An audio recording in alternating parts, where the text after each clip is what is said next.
right to be on the sidewalk, but we're just asking today, please just let them get home and deal with this. Okay, let's get everyone's good? First, last name, spelling, official title. Okay, where do you want me to look? Okay, John. Green hat, got it. If it helps, I'll come stand right, here. So Okay, it helps. perfect, yep, that's great.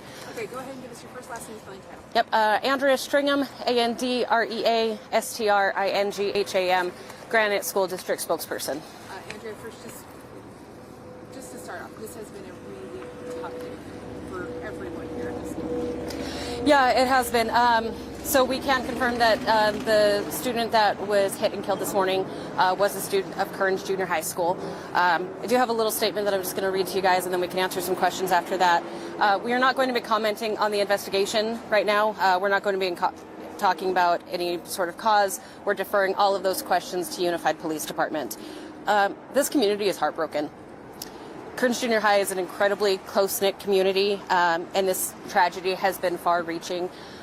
Students have been very impacted. It's hard to quantify. It's hard to talk about what's going on inside that school. It's devastating and it's heartbreaking.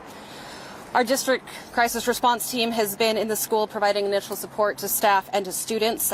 We will continue to be here throughout the day tomorrow, and we will work with families for any additional or ongoing support that may be needed. Again, we're asking for privacy for our students and staff as they grieve and mourn their friend, classmate, and student. One thing we do want to clarify is that Granite School District, Kearns Junior High, we have no legal authority to maintain, manage, employ anybody at crosswalks. We do work collaboratively with our law enforcement partners and with cities to determine safe walking routes and to maintain those, but we do not have any authority over those. Our main message tonight is this is a horrific accident.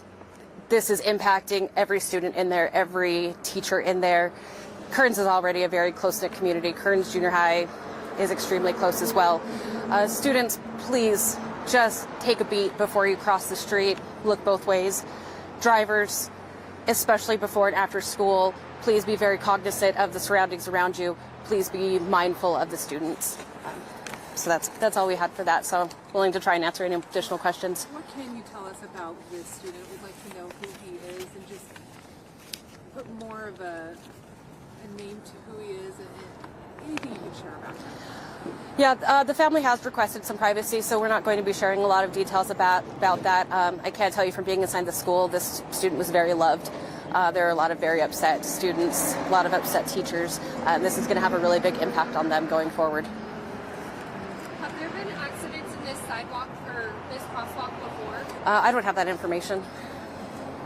Are there students already seeking out that professional help? Can you tell me a little bit more about that?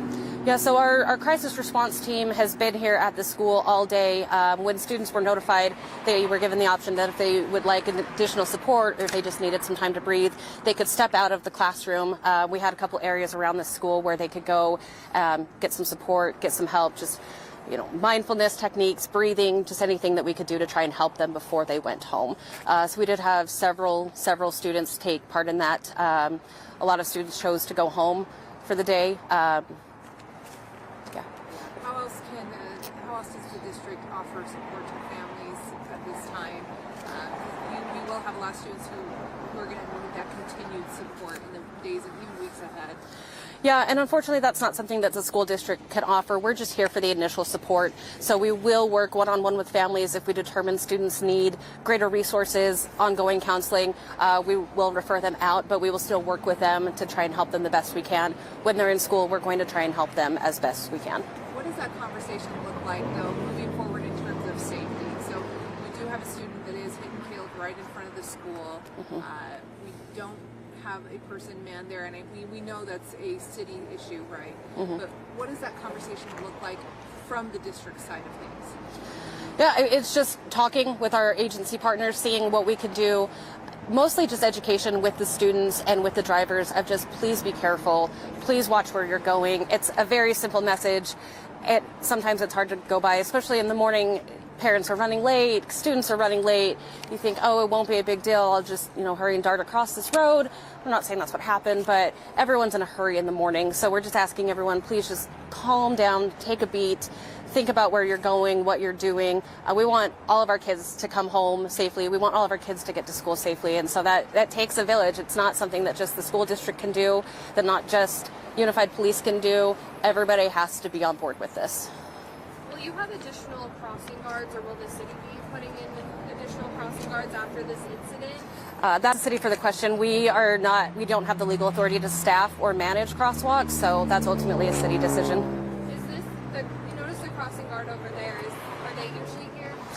So typically in older high schools or in like secondary high schools, you don't see crossing guards. Mostly they're in elementary schools. So given the road and given how busy traffic is, sometimes that will be the case, but rarely do we see crossing guards at secondary schools.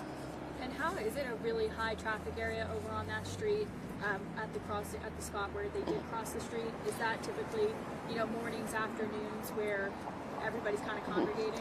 I do know part of our school drop-off and pickup is around the front part of that building, so I do know there's additional traffic. I'm not extremely familiar with the school or the layout or the traffic patterns, so I couldn't really speak to, is it the busiest, is it not the busiest? That I just don't know. How much education does the schools or school districts do for students about crosswalk safety? Because I know we put a lot of responsibility on drivers, but does the school district or schools do anything for kids about paying attention? Yeah. And we as parents tell our kids, pay attention across the road. Yeah, a lot of it is talking with parents, just getting any sort of education out there. As far as like a specific curriculum, I don't have that information. We do share our, safe walking routes at the beginning of the school years, how kids can get to and from school safely, especially if they're within walking distance. So we do share that information. I'm not sure, I don't have a curriculum to give you, though. Something you think maybe school districts should look into with the kids that are hitting crosswalks? I mean, I know we are talking about it. We are discussing it. We want all students to be safe. That is one aspect of it. So we are talking about it. We try and get the message out there as much as we can. You know how many kids or students are at the school, at the junior high? I don't have the enrollment number, but I can get that to you. This might be a question you can answer, but do you know how many kids have been hit in your district this year, by any chance? Is this a first case or a second case? Do we know? I don't have that information. It's, again, something I could get that... Just curious if you knew offhand. Yeah, it's difficult because it doesn't happen on school. This wasn't something that happened on school property. So it tends to be more of a law enforcement issue. We do work hand in hand because it directly impacts our students, but it's not something that we typically keep track of. Thank you. Yep. We appreciate your time. Thank you, guys. Thank you. Yeah, and then we'll be sending out some of these talking points, and then also the family has released the student's picture, so we're going to be sending that probably to whatever news desk is on our listserv. So, If you're sending out the picture, why aren't you releasing the name? yeah, Oh, okay. yeah, UPD released his name. Okay. So, okay, thanks, guys. Start unbuttoning. Oh my gosh.